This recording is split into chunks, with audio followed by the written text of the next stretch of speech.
Hi! In front of me is VIVO V23 and today I would like to show you how you can change default apps.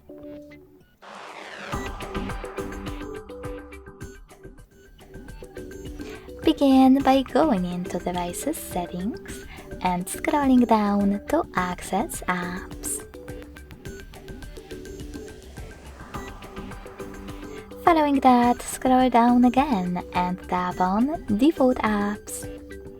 Then tap on one of those sections that you wish to manage, in my case Browser app, and click on your new downloaded one. So when I do that and go back, I can see that my default app has changed.